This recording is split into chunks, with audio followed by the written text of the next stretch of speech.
Everyone, welcome to the show. Two more groups have issued travel advisories for the hate state.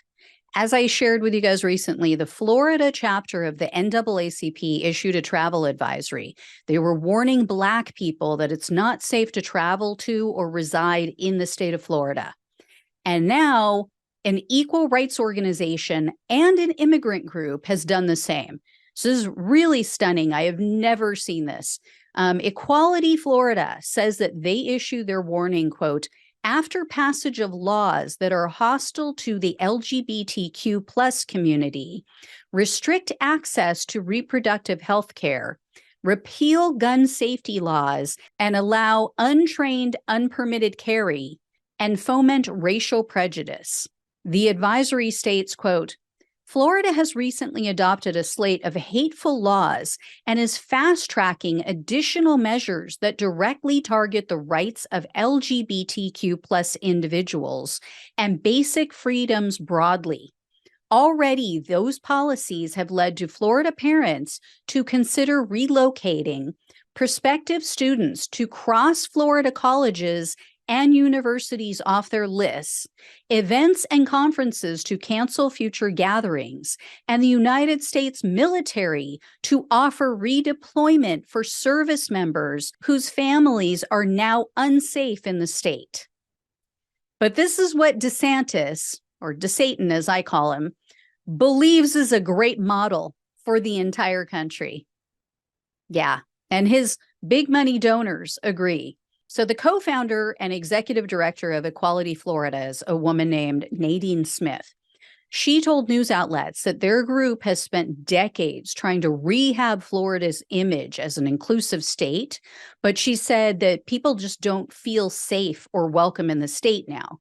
And Smith noted, quote, while losing conferences and top students who have written off Florida threatens lasting damage to our state, it is most heartbreaking to hear from parents who are selling their homes and moving because school censorship, book bans, and healthcare restrictions have made their home state less safe for their children. So the Daily Beast reached out to DeSatan's office for comment, and a spokesperson called this a stunt. They said the same thing when the NAACP issued their warning.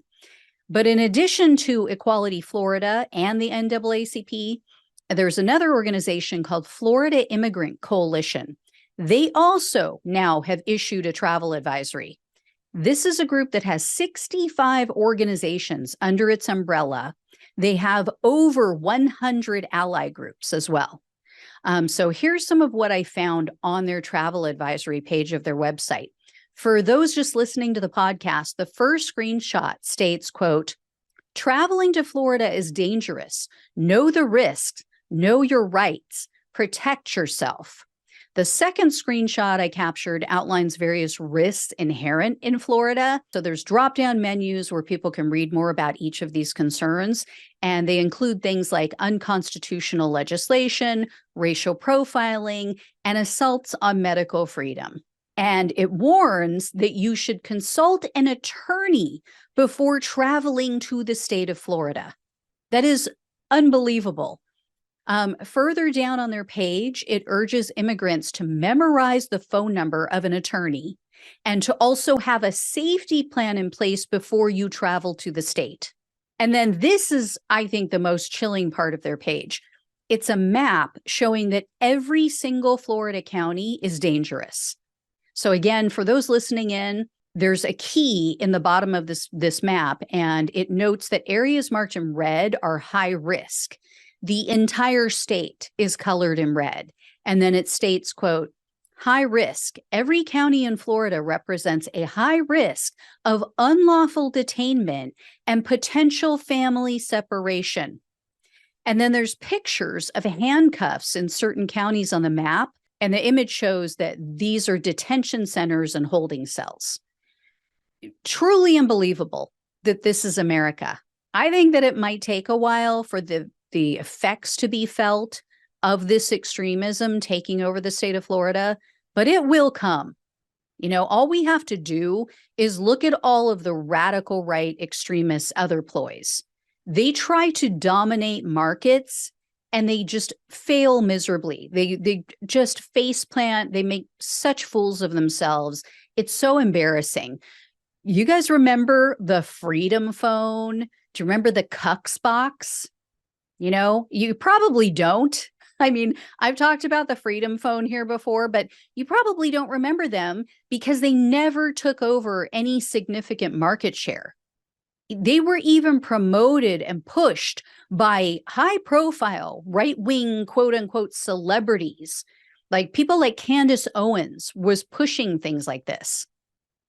They keep trying to make fetch happen. It's never going to happen. So anyway, it will not survive like this. Not with DeSatan running the show and using it as his playground for every culture war issue that he sees as beneficial to this campaign that he hasn't even had the huevos rancheros ovaries to launch yet. So anyway, guys, I will let you know if I hear any more. Thank you so much for watching and listening. Please become a subscriber, like this show, share it with everyone you know. If you can support the show, truly helps, keeps it going. I love you all. Have a great weekend. Take care, and I'll talk with you soon.